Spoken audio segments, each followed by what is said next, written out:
Au Canada, un jeune garçon nommé James est malade au lit. Un autre garçon nommé Victor lui tient compagnie.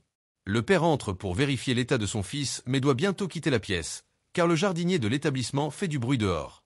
Le jardinier tue le père de James et le garçon pleure au-dessus de son corps. James, furieux, sort ses griffes de ses poings. Il est un mutant.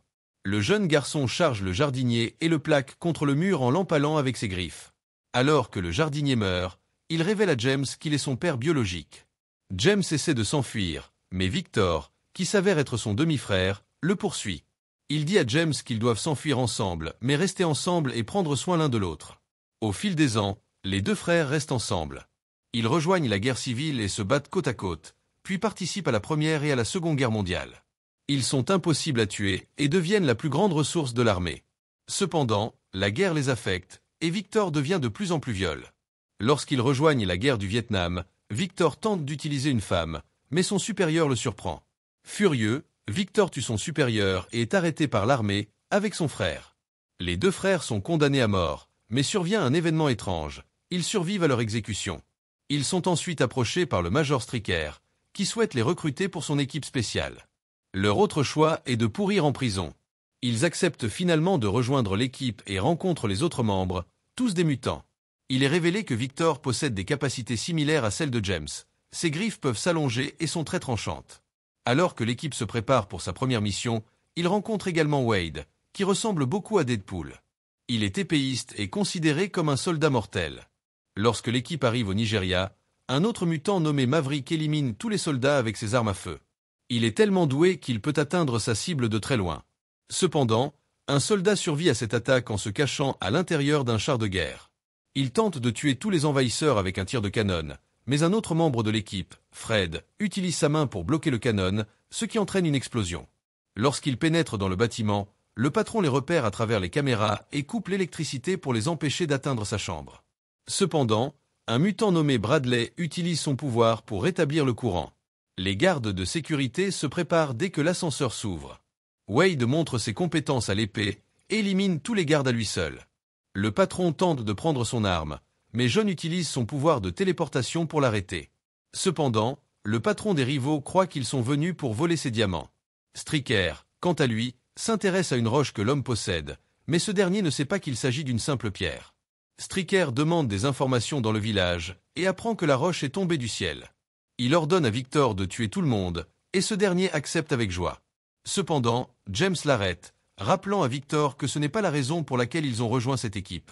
Ils ne sont pas des tueurs. James décide de quitter l'équipe, mais Victor insiste sur le fait qu'ils ne peuvent pas le laisser partir ainsi. James arrache ses plaques d'identité militaire de sa gorge, signifiant ainsi qu'il n'est plus membre de l'équipe. Ensuite, il s'en va simplement alors que son frère appelle son nom. 6 ans plus tard, James vit dans un endroit tranquille avec sa petite amie Kayla. Ailleurs, un autre membre de l'équipe X, Bradley, travaille dans une fête foraine. Il utilise ses compétences télékinésiques pour gagner de l'argent. Lorsqu'il rentre chez lui, Victor frappe à sa porte et veut avoir une conversation avec ce mutant. Victor adopte une attitude hostile tandis que Bradley le rassure en lui disant qu'il n'a parlé à personne. Pendant qu'ils discutent, Victor révèle que Wade est mort, puis il tue Bradley sans ménagement alors que les lumières de la fête foraine s'éteignent. Le lendemain matin, Stricker rend visite à James sur son lieu de travail et prétend avoir une proposition pour lui. Stricker l'informe que Bradley et Wade sont morts et qu'il croit que quelqu'un s'en prend à l'équipe X et veut que James s'en charge. Cependant, James ne veut rien avoir à faire avec ça, mais les ennuis ne peuvent pas rester loin de James, que tout le monde connaît maintenant sous le nom de Logan. Le lendemain matin, Logan trouve un ours mort dans la forêt tandis que Victor s'approche de Kayla. Logan réalise cela et se précipite vers la voiture, mais il est trop tard, Kayla n'est pas dans sa voiture. Quelques instants plus tard, Logan la trouve morte, dans une douleur immense.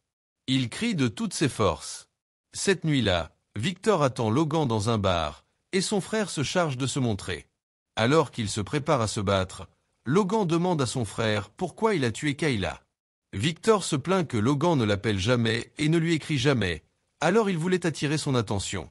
Alors que le combat éclate, Logan perd le premier round mais se relève. Malheureusement, Victor est plus fort que lui et le bête.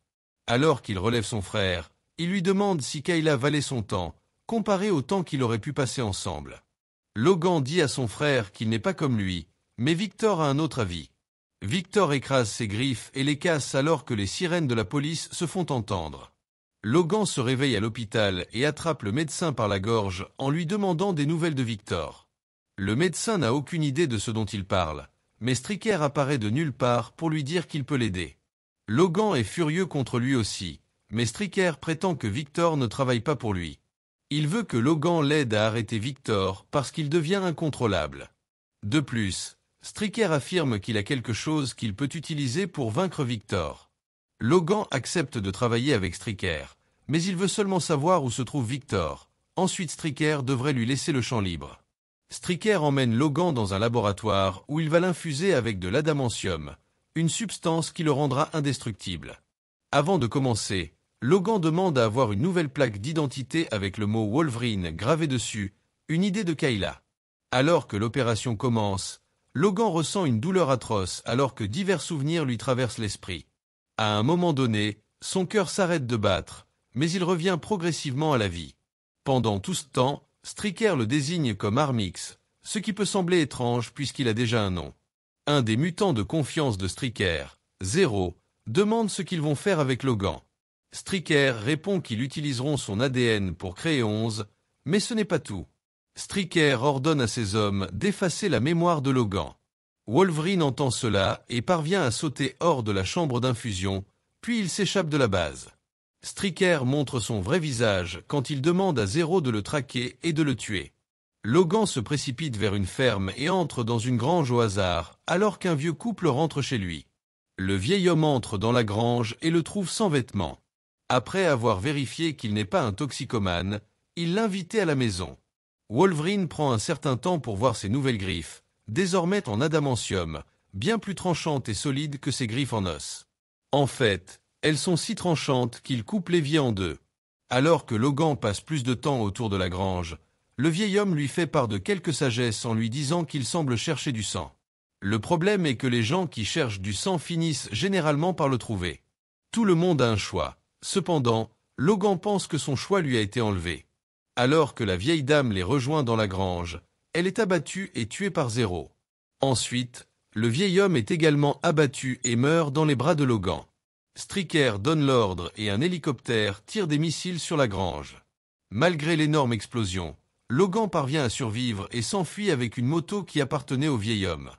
L'hélicoptère se lance à sa poursuite alors que quelques véhicules apparaissent également de nulle part. Stricker veut vraiment que Wolverine soit mort.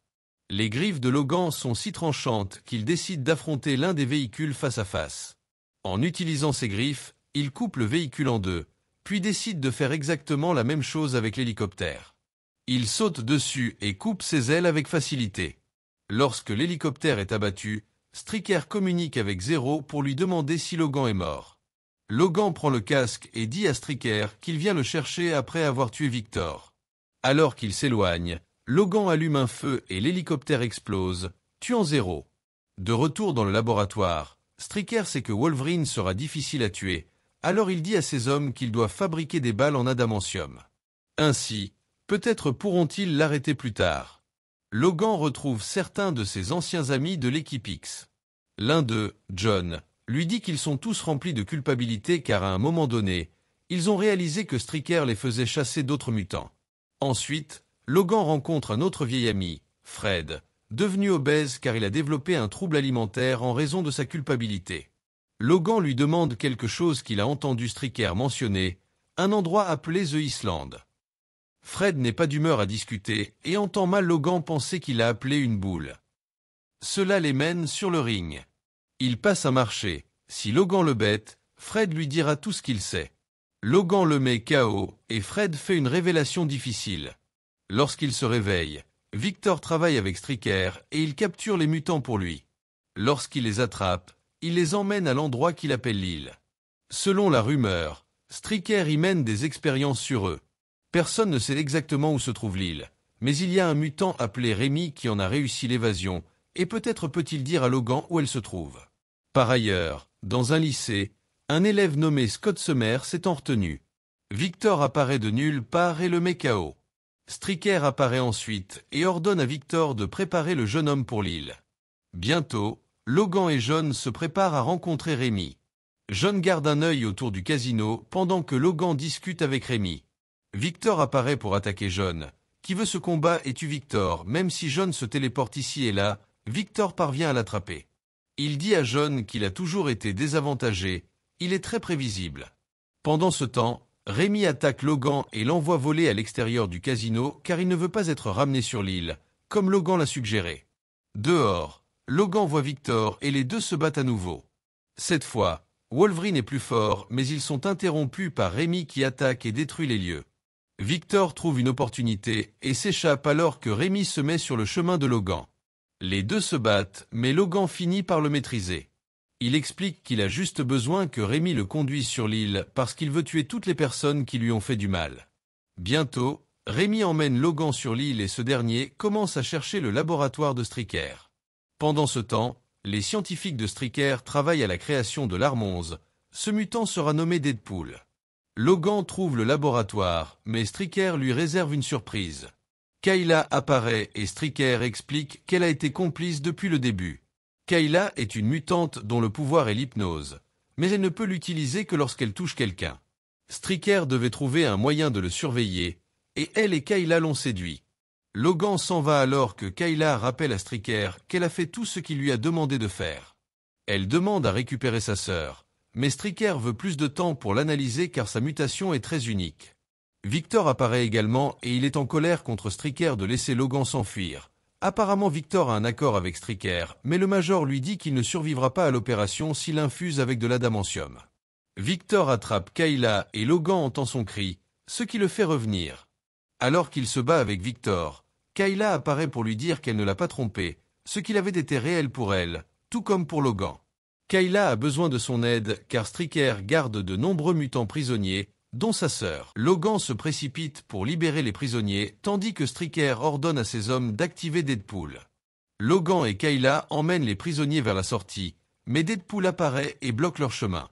Logan sait que ce mutant est fort, alors il dit à Kayla de prendre les jeunes mutants et de trouver une autre sortie. Alors que tout le monde s'enfuit, Logan demande à Deadpool s'il est Wade et lui demande de ne pas attaquer. Cependant, Deadpool est contrôlé par Stryker et reçoit l'ordre d'engager le combat. Alors qu'ils commencent à se battre, les autres mutants sont attaqués par une douzaine de soldats. Malgré cela, les jeunes mutants travaillent ensemble et battent les soldats. Ensuite, Kayla les presse de s'enfuir tandis qu'elle dit à sa sœur qu'elle doit rester derrière pour aider Logan. Pendant ce temps, Logan saute sur une tour haute, mais il est surpris de voir que Deadpool peut se téléporter.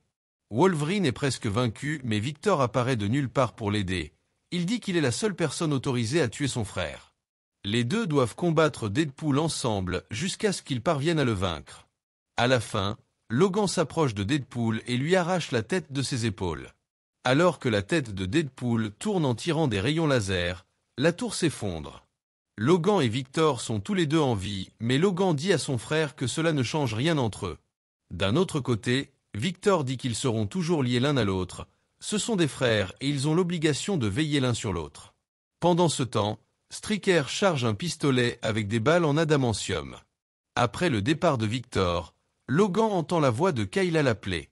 Il court vers elle, la prend dans ses bras et s'éloigne avec elle. Mais Stryker apparaît derrière eux et tire sur eux. Logan tombe au sol, mais Stryker sait que ses balles ne sont pas suffisantes pour le tuer. Cependant, il veut infliger le maximum de dégâts possible. Il sait que s'il tire sur la tête de Logan, le Wolverine perdra sa mémoire et ne pourra jamais la récupérer. Après lui avoir tiré dessus 2 fois à la tête, Stryker s'approche de Kayla. Elle touche sa jambe et le force à pointer l'arme vers sa propre tête.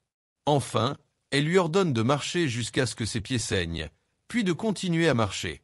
Pendant ce temps, les jeunes mutants sont guidés dehors où ils sont accueillis par Charles Xavier et emmenés en sécurité. Lorsque Logan se réveille, il est approché par Rémi mais il ne se souvient pas de lui. Juste avant de quitter l'île, Logan trouve Kayla morte par terre. Rémi lui demande s'il sait qui elle est, mais Logan répond par la négative.